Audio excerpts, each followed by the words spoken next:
Hello and welcome to India's World. US President Donald Trump has taken a series of executive decisions which imagine a world where America's relationship with the world is seen as a zero-sum game. The world is suddenly coming to realize that his America First was not just a slogan. Trump means it, and in fulfilling that objective, he is willing to act unilaterally. It does not matter whether some people within the US or US allies abroad like it or not. He has ordered a suspension of travel. He himself calls it a ban from 7 Muslim-dominated countries of the Middle East. He has withdrawn the US from the Trans-Pacific Partnership Agreement on easing trade, promised to build a wall along the US-Mexico border, threatened to withdraw from the North American Free Trade Agreement, questioned US voluntary contributions to the UN, and cast doubts about the usefulness of NATO and the European Union. Donald Tusk, President of the European Council, said in a letter to European leaders last week that Trump's stances had put into question the last 70 years of American foreign policy. To understand what US unilateralism might mean for the world, we have with us a very distinguished panel of experts. We have with us Ambassador Kanwal Sibal, a former Foreign Secretary of India. He has served as India's ambassador to Turkey, Egypt, France and Russia. We have with us Ambassador Rajiv Sikri, a highly experienced diplomat.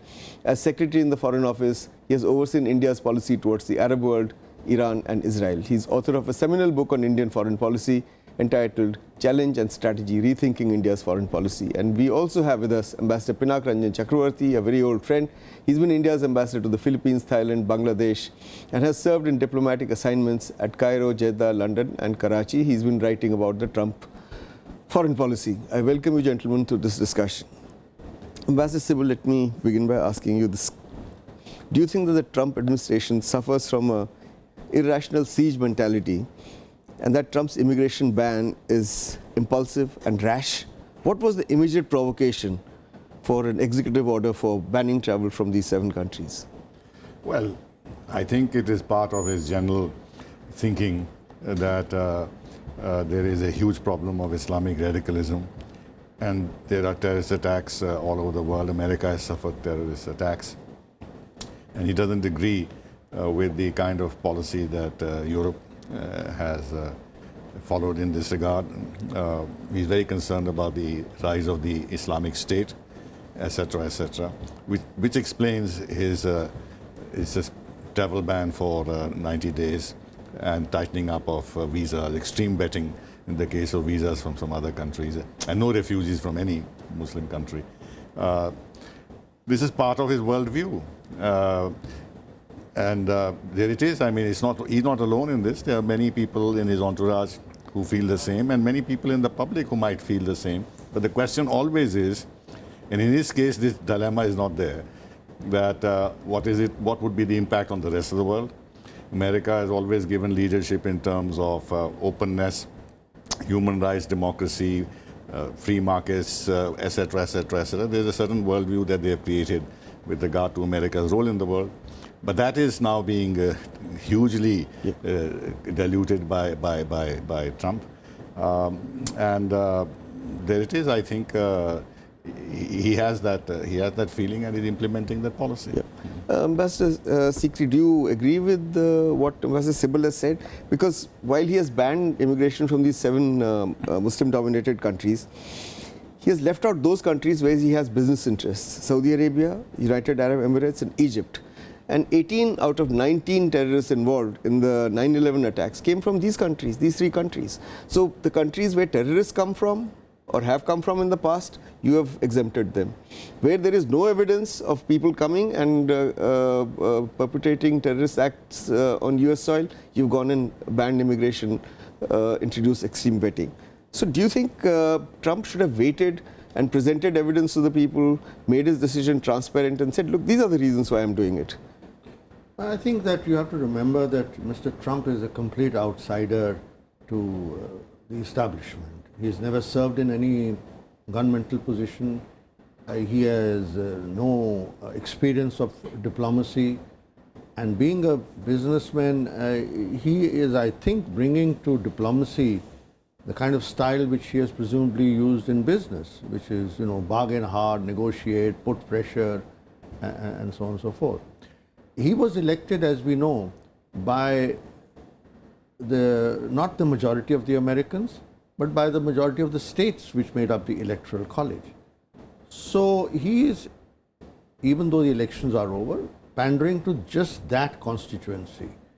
And But is he making America safer? I don't think so. I don't think that it would make America safer. But it is possible that these are initial gambits, and he may moderate his policies. Now that we have a Secretary of State in place, I'm sure that some influence, we already see some moderation in positions. So I think that we have to watch. But it's possible that, when he comes out with a blitzkrieg and then he gives some concessions, people say, oh, very good. Yeah. You wanted to interject? Yeah, just remember that the list of 7 countries were prepared by the Obama administration. It is not his list. That's true. So therefore, if he wanted to act quickly in order to be seen to be delivering his promises, he just picked up the Obama list. So the question one should ask is that why did Obama put these 7 countries on the list? Because Obama was supposed to be a very different man.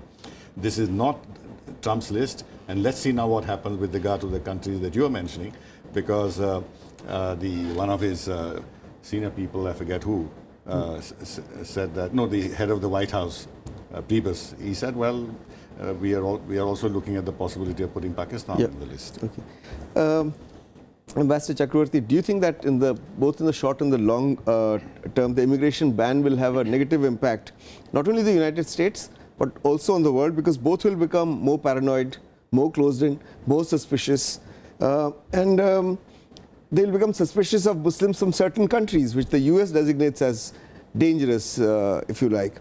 It doesn't matter whether such perception is fair or not. Paranoia is the right word, because I don't know whether you have heard that a former Prime Minister of Norway who was traveling through Dallas was detained and for over an hour at the airport. Now, I cannot understand. No, because he had visited Iran. True. So that's what I was coming to, that he had just simply visited Iran as a former Prime Minister of Norway. So paranoia is certainly setting in a bit. But I don't know whether one should look at this travel ban in only with regard to Muslim countries. One way he could have handled it, in my view, is that instead of announcing a great big ban, he could have had more what he called rigorous vetting, which he has said he will apply to many countries. Don't forget, in India also there is huge worry about the H-1B visas, which is the route for many Indians to go and work in the US. So that is going to be affected. Because, but that's job related. That's job related. You are absolutely right. It's job related. So on this issue of immigration, of course, Mexico is the big boy there in the sense of preventing immigration, and this big wall that he's trying to talk about. I think it's a bit futile building that wall, because ultimately Mexico is not going to pay extra, because he wanted Mexico to pay for it. So if he imposes any tax, etc. at the border, the American consumer will pay, because certainly the companies might absorb a little, but ultimately the American consumer will land up. Okay, all right. We need to take a break at this point. We'll be back in a bit. Stay with us.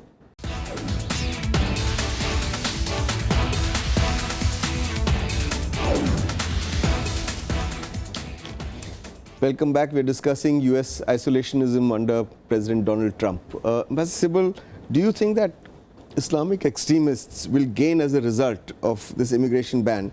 Because this fits in with their perspective of projecting their entire struggle against America as a civilizational conflict, America versus Islam. And in this process, what happens to all those Muslims in the Muslim world who are actually fighting ISIS, who are opposed to Islamic extremism? Well, there are two ways of looking at it. One is that the rise of the Islamic State, before that the Al-Qaeda, or for that matter Taliban, less so in terms of targeting United States, but they gave safe havens to Al-Qaeda. They were in any case anti-American, and they were targeting the United States. And the biggest terrorist attack against the Western world was against the United States, where they attacked the seats of power of the United States. So therefore, to say that now that he's reacting more forcefully to this threat will increase the danger from terrorism could be an argument, Islamic terrorism. On the other hand, the fact that he's not mealy-mouthed about it, in his inaugural address he spoke about Islamic radicalism and wiping the Islamic State from the face of the earth. This sends a very powerful message to all those countries who are providing safe havens, who are tolerant of jihadi groups, or like the Saudis, who are complicit in spreading this Wahhabi ideology. They'll have to sit back and very seriously think that here is a man who's going to start another war on terror, but in a different way, and they have to clean up their act. And What is Pakistan that has different already way? begun to. So, but what is that? That different way is smearing all Muslims from these 7 countries as potential terrorists. It's not that. I think it puts pressure on the governments and the establishments and the society at large to weed out these extremists from within their societies, because the majority feel that we are moderate, we are law-abiding, we are not terrorists, therefore we have no further responsibility. He's not pushing them to do something about this. Okay. Mr. Sikri, does the immigration ban represent a certain way of seeing the world, as as Sibal seems to be pointing out? But doesn't it also create a perception of a state of war, a constant state of war, a siege mentality that divides the world into good and evil? And evil are these Muslim-dominated countries. Could this not put the US on the path of greater securitization, paving the way for more rash and unreasonable and extreme measures in the future? Because once you have done this, you'll have to do better than this to get legitimacy with your supporters. It's not just the rest of the world that he's fighting. I mean, he's created divisions in America itself.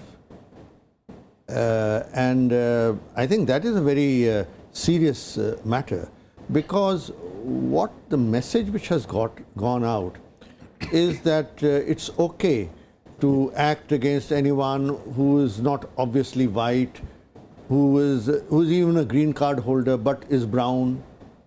That is, I think, a little more. But there's some reports of Indians being that's harassed. what I mean. Who are American citizens, but just the societal mindset is changing, and I think that will hurt America in the long run, because America's strength has always been that it's been an open society. If it becomes a more closed society, then the strength of America will go. Today, you see how so many Indian students are no longer going to America. They're looking at Canada, Australia, and so forth. Because if you feel a little insecure, you will not do that. So all the migrants, whether they are from Muslim countries or otherwise, bring a lot of talent to America. That will dry up, and I think that will hurt America. Pinak, you wanted to say something on this? No, I want to say that on the what Ambassador Sibal was saying about the immigration issue, that whether it will isolate America, etc. What Ambassador Sikri said about the drying up of the talent. Look, America's innovative skills, etc., are driven by foreign talent. Look at Silicon Valley, how it started. Look at the past 6 Nobel laureates of America. They were all immigrants. So you are looking at a whole range of issues here where immigration will dry up the foreign talent. If America says, or if Trump feels that does not matter, then it's a different thing. It's a political move. And I think it is pandering to his constituency at the moment. But let us give him a little more time and see. And as Ambassador Sikri once mentioned, there is a bit of a rollback already going on. But Trump doesn't represent American society. I have lived and worked in that society. I have not lived in a more liberal, more open, more tolerant society. My kids celebrated Diwali, Holi, Hanukkah, Christmas, African festivals with equal verve and vigor. It's an inclusive society, so he doesn't represent America as such. But I think the point is that he represents Middle America. He doesn't represent the West Coast. He doesn't represent the East Coast. He doesn't represent Illinois. And so all the liberal, more educated sections of the United States, he does not represent. And there have been, demonstrations against him in these places. So you presumably lived in one of these places. Well, I lived in Washington. But let me ask you something slightly different, Ambassador Sibal. Retired US General David Petraeus said something remarkably thoughtful to the House Armed Services Committee last week, and I'll quote what he said. He said, Americans should not take the current international order for granted. It did not will itself into existence. We created it. Likewise, it is not naturally self-sustaining. We have sustained it. If we stop doing so, it will fray and eventually collapse. This is precisely what some of our adversaries seek to encourage, unquote. Now, if the international order is not naturally self-sustaining, what does the Trump administration need to do, either to sustain some elements of it or to carefully reshape it? I don't agree with what Petraeus is saying. It's the same thing that the United States is indispensable and America has... The US is indispensable for protecting US interests. That's what he's saying. They're not indispensable to the world, and they have this responsibility thrust upon them by God to create the world in the shape of America's preferences. This is the usual American story. What about multipolarity? After all, we've been talking about multipolarity during the acute phase. So I'm not talking of our perspective. I'm talking of American perspective of shaping the world to protect their interests. I'm talking of his perspective. Yeah. Now, most of the world is not satisfied with the American-created world, and they have abused their power by these crusades for democracy, by humanitarian intervention, double standards on human rights, supporting jihadi groups, creating Islamic terrorism originally, etc., destroying regimes, causing such human misery. I read some figures somewhere that 67 million refugees have been caused by the United States as a result of their military interventions. So this world, and then we have our grouse that we have not a legitimate share of these international institutions, economic and political reform, etc. So I think this concern of patriots, to my mind, is ill. I do not agree with it. And from the Indian perspective, you may not agree with it, but from the American perspective, what is he saying? America is just one country in the world. It may be the dominant country, but there are 198 countries. All right, in the world. We'll discuss this further, but we need to take a break at this point. We'll be back in a bit. Stay with us.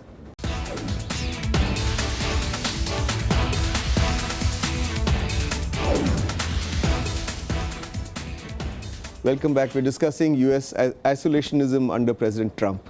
Mr. Sikri, do you think President Trump is acting to dismantle the international order, but once again in US interest, not of course in Indian interest or in the interest of the rest of the world, but in this process, because of his rash policies, do you think the US stands to lose global influence?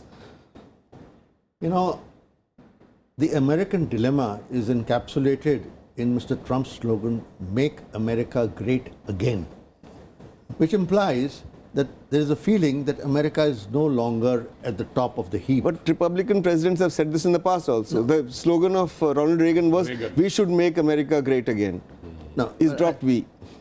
Because the system was created by the Americans after the Second World War to suit American interests.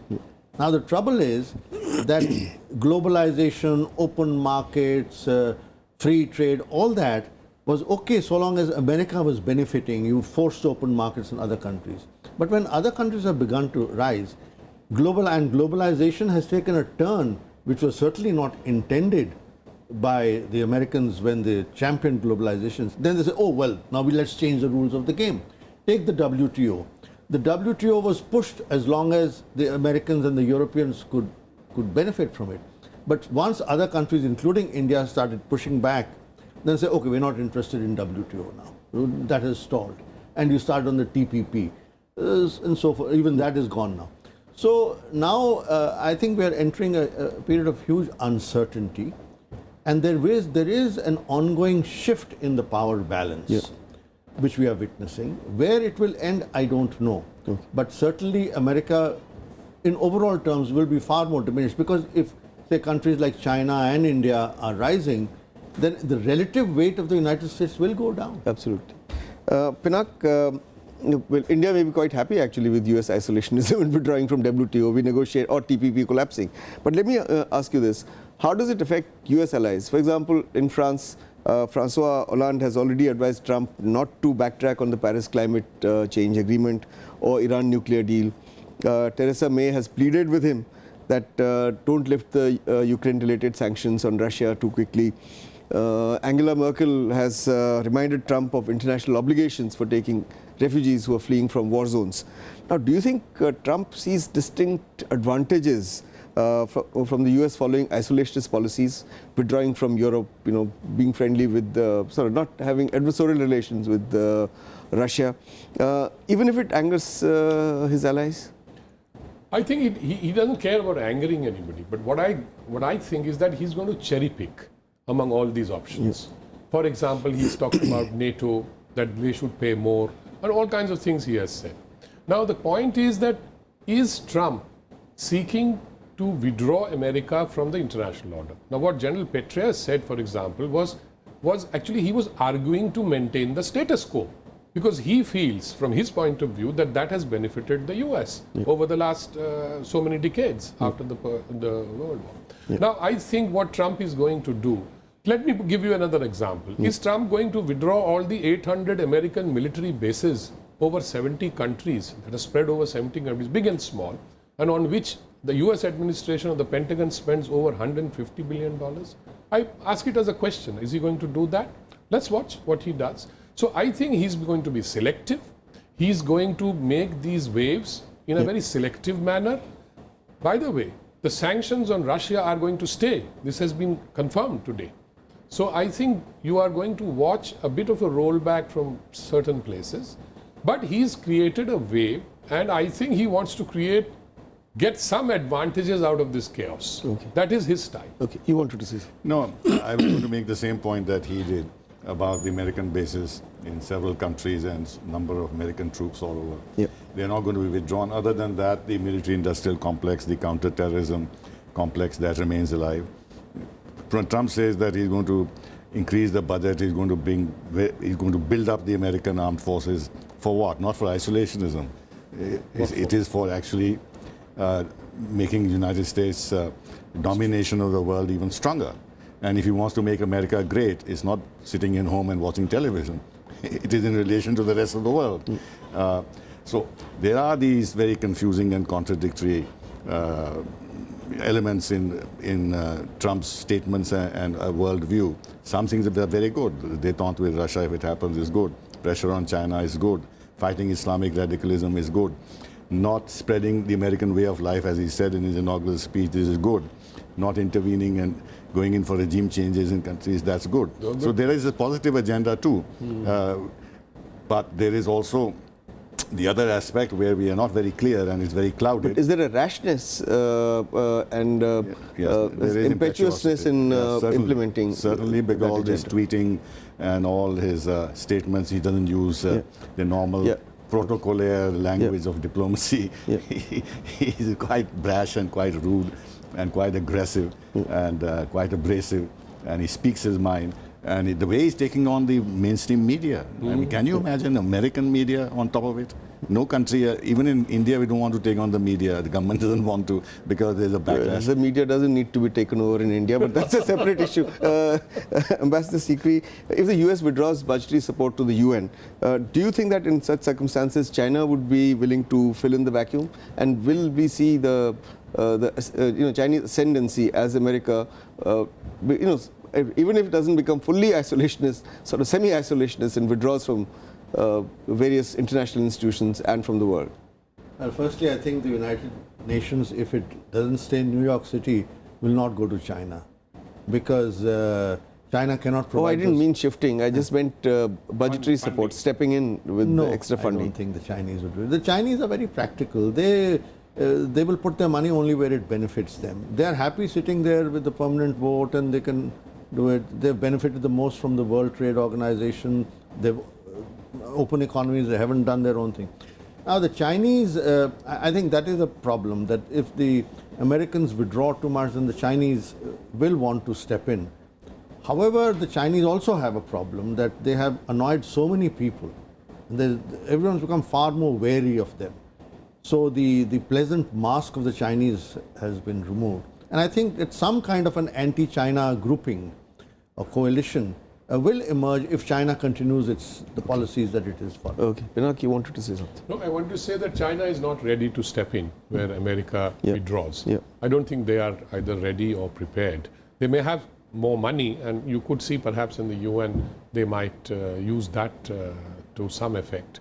But I doubt it very much. And in the UN also, I think it is the same policy that he's following vis-a-vis the other areas that he has said. That creates some fear, some chaos, and get some... No, President Xi at Davos, for example, sent this message that if America is against globalization, China, under him, will lead the fight for globalization. And the people sitting in Davos were apparently lapped this up and looking forward to China.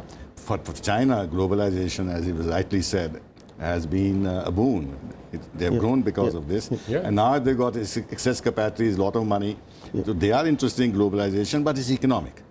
I don't think they're ready, or the rest of the world is ready to accept a greater China, a greater political and security role of China. Economically, yes, they will seek to benefit if China is willing to spend more money. Okay, so we'll continue with this discussion as Mr. Trump takes more decisions, but that's all the time we have today. I'd like to thank all of you, Ambassador Pinak, Ranjan, Chakravarty, Ambassador Rajiv, Sikri, Ambassador Kanwal, Sibal, for participating in this discussion. That is all we have for you today. We'll be back again next week as usual.